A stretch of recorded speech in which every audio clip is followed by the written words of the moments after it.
अस्सलाम वालेकुम नाजरीन, जियो पार्लियामेंट के साथ मैं हूं अरशद वहीद चौधरी। हुकूमत की तरफ से 11 जून को सालाना बजट पेश करने का ऐलान किया गया है, लेकिन क्या ये बजट अवाम को कुछ रिलीफ दे पाएगा या मज़ीद टैक्सेस के बोझ की वजह से उनकी ज़िंदगी और अजीरन होगी? इसी हवाले से हम बात आज करेंगे। हमारे साथ पैनल में मौजूद हैं गुलाम मुस्तफ़ा शाह साहब, रुकन कौमी असम्बली हैं पाकिस्तान पीपल्स पार्टी से, जबकि मुस्लिम लीग नून की नुमाइंदगी करेंगे जनाब अली परवेज़ मलक साहब, और पाकिस्तान तहरीक इंसाफ से मुआवन ख़ुसूसी वज़ीर-ए-आज़म के जनाब अली नवाज़ अवान साहब हमारे साथ मौजूद हैं। अली साहब से शुरू कर लेते हैं। अवान साहब, आप बजट पेश करने जा रहे हैं 11 जून को, तो कोई अवाम को कोई खुशखबरी इसमें कोई उम्मीद है कि आप देंगे? उनको तवक्को रखनी चाहिए या जो इस वक्त सूरत हाल है महंगाई की, मज़ीद उन पर बोझ बढ़ेगा? बोझ तो ऐसा डायरेक्टली नहीं बढ़ेगा, ना हम कोशिश करेंगे उनकी तरफ ट्रांसफ़र करने की, पर कुछ मसाइल तो हैं आपके सामने। जैसे डॉलर की जब प्राइस बढ़ती तो आपको ऑटोमेटिकली आप देखें उसका जो सारे का सारा जो बर्डन है वो शिफ्ट होता है कमोडिटीज़ की तरफ, क्योंकि आपकी जितनी ट्रांसपोर्टेशन है वो महंगी हो जाती है। उसके बाद आपकी नई टैक्सेशन आएगी, बिल्कुल आएगी, कोई 750 अरब रुपए, जहाँ तक मैंने पढ़ा, मुझे ये सही उसका एग्जैक्ट नॉलेज नहीं है। 650 से 700 अरब रुपए, 650 से 700, डिफरेंट जगह कोड डिफरेंट हुआ है। 550 अरब रुपए की तो आप रिसीट्स लेने की कोशिश करेंगे ना, तो उस पर भी हम कोशिश करेंगे जो आपका तबका जो है 70% जो तबका है जो उसको बेयर नहीं कर सकता, ये उसके ऊपर ट्रांसफर ना हो। पर थोड़ा मुश्किल टाइम है, मैं वो उनमें से नहीं हूँ कि नहीं जी हम बड़ी ज़बरदस्त और ये कर देंगे। मुश्किल टाइम कब तक रहेगा सर? अब 70 साल का मुश्किल टाइम है, तो आप देखें ना, आप चाह रहे 70 साल का जो मुश्किल टाइम है वो 9 महीने में ख़त्म हो जाए, तो बड़ा मुश्किल है। बड़ा आसान है हमारे लिए भी, कोई इतना बड़ा इसमें रॉकेट साइंस नहीं है।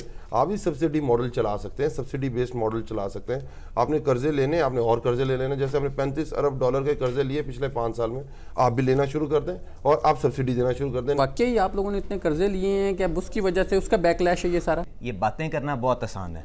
आप आज मेरा ख्याल था हम फोकस करते कि आगे क्या रोड मैप बना के लोगों को हम किस तरह से पार्लियामान से स्ट्रेंथ ड्रॉ करके लोगों की ज़िंदगी बेहतर कर सकते हैं, पर क्योंकि अवान साहब ने चंद चीज़ों को तरफ अब रेफ़र कर दिया तो मेरे पे ज़रूरी है कि उसका जवाब दे दूँ।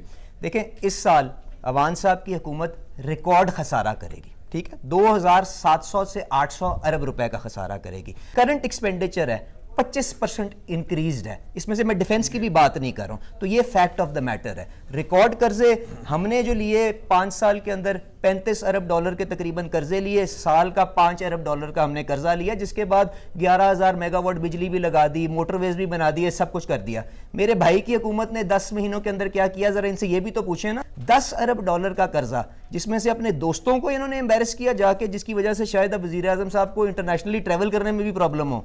IMF से जाके अभी लोन ये ले रहे हैं, मैं IMF को इंक्लूड नहीं कर रहा, उसके बावजूद 10 अरब डॉलर 10 महीने के अंदर लेके आए, जिसका मतलब है 1 अरब डॉलर महीने का। हमें जो खदशा है वो ये है कि जो ये IMF के साथ प्रोग्राम अग्री करके आए हैं, जिसके अंदर प्राइमरी चीज़ जो इन्होंने एक अग्री की है वो है प्राइमरी डेफिसिट की, जो आपने 0.6% का अचीव करना है।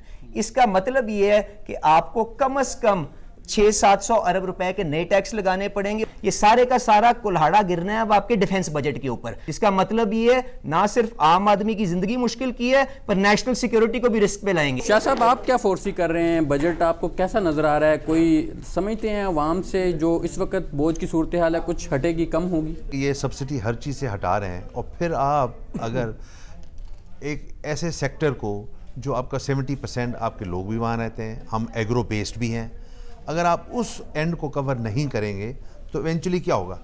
इवेंचुअली ये होगा कि आपके जो जिसमें हम खुद कफ़ील हैं, जो खाने पीने की अशिया में हम खुद कफ़ील हैं, 22 करोड़ की आबादी है। अब आप सिर्फ ये सोच के कान पकड़ेंगे कि अगर आपको खुदा न खास्ता अगर ये आपको इम्पोर्ट करना पड़ जाए तो आपका बिल कहाँ पहुँचेगा? वो ज़रूरी जो ग्रोथ है वो तो इस दफ़ा भी जो करंट फाइनेंशियल ईयर है इसमें भी वो टारगेट से बहुत ज़्यादा कम हुई है। ये टारगेट तो और भी पीछे है। अब आप देखें जी, इनका जो FPR का शॉर्टफॉल है 445 बिलियन शॉर्टफॉल है। आप बताएं, दैट्स अ स्कैरी फिगर। इसको अगर आपका 10 महीने का ये है तो आगे कैसा होगा? बड़ा आसान है हर चीज़ से छुटकारा हासिल करना। लेकिन वो तो बड़े ऑप्टिमिस्टिक है, उन्होंने तो इस दफ़ा जो टारगेट था वो रेवेन्यू का वो और ज़्यादा बढ़ा दिया है और ज़्यादा 5,000 के करीब ले गए। 35% से खाली 80% आपका हाइक आ रहा है गैस में। गरीब के लिए रहना मिडिल क्लास के लिए मुश्किल हो गया है, सबके लिए मुश्किल हो गया है। इसलिए कि ये जो महंगाई है, और ये महंगाई अभी आपने फेस नहीं की, जो क्वांटम है महंगाई का, वो अभी आपको बजट के बाद आएगा। आपके लिए तो बड़े अदादुशुमार हमें जो नज़र आ रहे हैं खौफनाक हैं। महंगाई जो है वो अगर 3.2% से बढ़ के 9.4% हो जाती है तो ये तो 70 साल की वजह से नहीं है।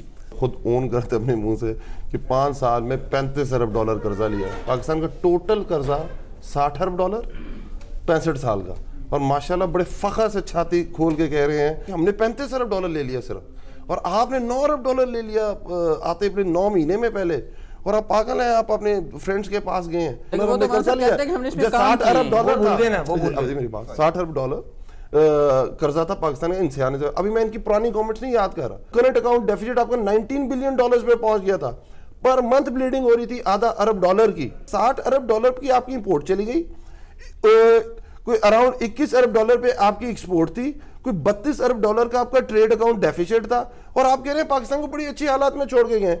अभी ये बिजली बा इनको दर्द है, इनको तो हमेशा दर्द होता है अपोजिशन में अवाम का, इतना दर्द होता है कि आज तक एक महंगाई पे रेक्विजिट नहीं कर सके इजलास। नैब पे कर चुके हैं, जेट पे तकरीरें कर चुके हैं, छोटा छोटा वो गोंगलू से मिट्टी झाड़ने के लिए प्ले कार्ड लेके कभी कभी खड़े।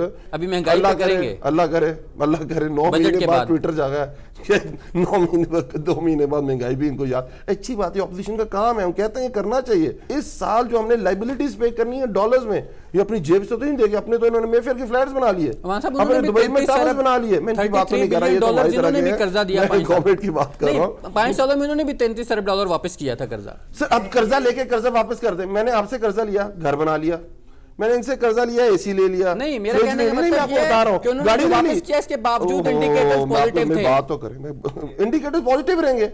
आप पीएचडीपी बढ़ा दें, आपके 2% 2 अरब उससे आप बढ़ा दें अपनी पीएचडीपी, आपका 2% जीडीपी बढ़ जाएगा।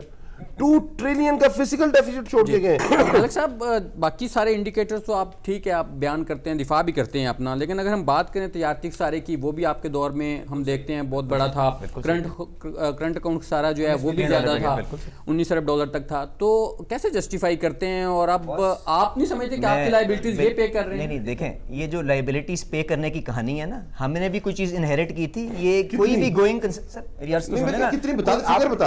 कंसर्न जब भी होता है ना, आप ओन करते हैं सारी प्रायर ऑब्लिगेशंस और उनको पे करते हैं। मैं इस पे आने से पहले ना जरा मेरे भाई ने जो कहानी सुनाई, लंबी एक दास्तान।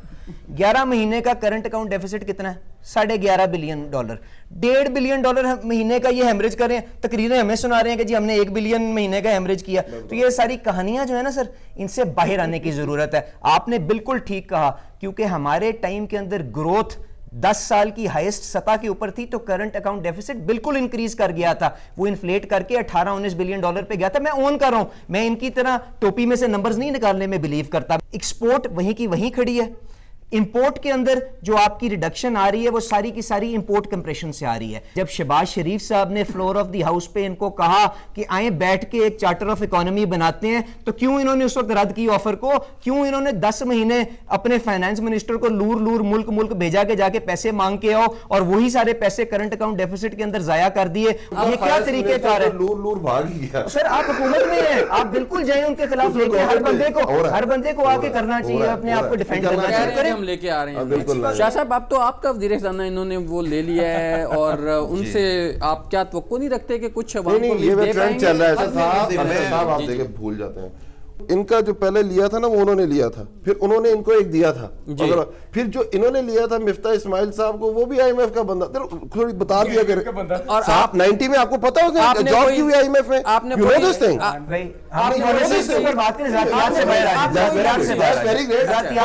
अरशद भाई साहब ने एक बात की, मैं उनका जवाब दे दूं। क्या अवाम को कौन कौन से सेक्शन ऐसे हैं जिसमें अगर रिलीफ दिया जाए तो ताकि वो भी कोई सुख का सांस ले सकें? पर कैपिटा इनकम जो है वो श्रंक होकर 8.2% हो गया है। That's very alarming. ठीक है जी। इंटरेस्ट रेट जो है आप 13% पे ले गए। इन्फ्लेशन जो है 10%। अब ये किसी ये 5 ईयर हाई है, और फोरकास्ट क्या है कि 15% पे जा रहा है इन्फ्लेशन। मगर आप ऐसी कार्रवाइयों के खिलाफ भी एहतजाज करते हैं, आप अपनी लीडरशिप के केसेस के खिलाफ भी करते हैं, लेकिन अवाम पे ये जो बोझ है इसके खिलाफ आप क्यों नहीं बोलते? ये इजाजत, सॉरी, ये आप रिकॉर्ड स्पीकर का चेक कर लें ऑफिस में। रिक्वेजिशन इनकी तरफ से भी हमारी तरफ से भी जमा हुई है। वो आते रहते हैं, शायद आपकी नजर से ना गुजरे हो। वो एहतजाज हर इशू पे होता रहा है, फ्यूल हाइक पे होता रहा है, गैस पे होता रहा है, बिजली पे होता रहा है, इन्फ्लेशन पे होता रहा है, ये आपकी जो डॉलर के साथ जो हुआ है। बजट के बाद आप बाहर सड़कों पे भी कोई इम्कान है, जैसे ऐलान किया गया कि आप मुश्तरका अपोजिशन एहतजाज करेगी? जो सियासी अपोजिशन आपके सामने है उनकी मर्जी ये है कि ये सियासी शहीद ना हो, ये अपना टेन्योर पूरा करें, और जमहूरियत के लिए भी अच्छा है कि ये टेन्योर पूरा करें। मगर ये अगर अपनी कारकर्दगी से अवाम को इतना बागी करते हैं, अवाम को इतना तेज दिलाते हैं, और अवाम अगर हमें घर पे नहीं बैठने देगी तो जाहिर है हम भी अवाम से वोट लेकर आए हैं, हमें भी निकलना पड़ेगा। जी, अवाम से वोट इन्होंने भी लेने। अवान साहब से पूछ लेते हैं, अवान साहब आप मुंतखब होके आए हैं, अगरचे अब आपकी हुकूमत में बहुत से गैर मुंतखब लोग बड़े बड़े ओहदों पे आ गए हैं, तो क्या आप अवाम का आप सामना कर सकेंगे इस बजट के बाद? देखिए, आपके पास दो रास्ते, तो मैंने आपको पहले भी बताया कि आपने अगला इलेक्शन देख के आपने अपनी पॉलिसीज बनानी है कि आपने आगे आने वाली जनरेशन को देख के पॉलिसीज बनानी। जिस मुल्क की इंपोर्ट 60 अरब डॉलर पे खड़ी हो और एक्सपोर्ट कम हो गई, जो पीपल्स पार्टी के दौर में 25 अरब डॉलर थी, 21 अरब डॉलर पे आ जाए, वो मुल्क तरक्की कर सकता है, जिसकी अपनी रिजर्व्स मुश्किल से 15 से 16 अरब डॉलर पे उसके आगे पीछे थोड़ा वेरी कर रहे हो। आप उस मुल्क को तरक्की करें, आपने डी इंडस्ट्रियलाइजेशन कर दी। जो एक्सपोर्ट बढ़ाने के लिए जो इक़दाम हैं, अगर आप उनको गैस और बिजली पे जो सब्सिडी दी जा रही थी, आज भी अखबार में इश्तिहार छपा हुआ है, उन्होंने आपसे रिक्वेस्ट की है कि वो आप वापस ना लें, तो क्या एक्सपोर्ट कैसे आप बढ़ाएंगे जब आप उनसे ये जो जीरो रेटेड ये वो भी फैसिलिटी वापस ले लेंगे? देखिए, बड़ा मसला चल रहा था, हमने जो गैस और इसकी प्राइसेस का मसला ये था कि हमारी जब गवर्नमेंट आई थी तो डिफरेंट सिंध की जो प्राइस थी वो डिफरेंट थी। लेट्स सपोज जो पंजाब में जो मिल रही थी गैस, उसकी प्राइस डिफरेंट थी, उसकी बहुत सारी और वजह, तो हमने इसको लेवल पे लिया, रीजनल लेवल पे सेम बेस कर दिया। ट्रेड मिनिस्टर साहब हैं और जो हमारे फाइनेंस मिनिस्टर साहब, उनके अंदर ये पॉइंट ऑफ व्यू है, वो कहते हैं कि जीरो रेटेड रहना चाहिए, जब उसके ऊपर आप जो मार्केट में जाके उस पर सेल टैक्स ले रहे हैं, और उनका ये ख्याल है क्योंकि बाकी के साथ आप ज्यादती कर रहे हैं, जो बाकी आपकी इंडस्ट्री है उसके साथ ज्यादती कर रहे हैं, कि आप सिर्फ टेक्सटाइल फैक्टर को सिर्फ 0% पर, बस में दो राय अभी फाइनल हो जाएगा। मैं सिर्फ ये यहाँ पे हवाला दूंगा IMF का और वर्ल्ड बैंक का। उन्होंने जो प्रोजेक्ट किया था, उन्होंने कहा था कि आपकी जो GDP है 2019 में वो 7.6% होगी, ठीक है, 2020 में 7% होगी।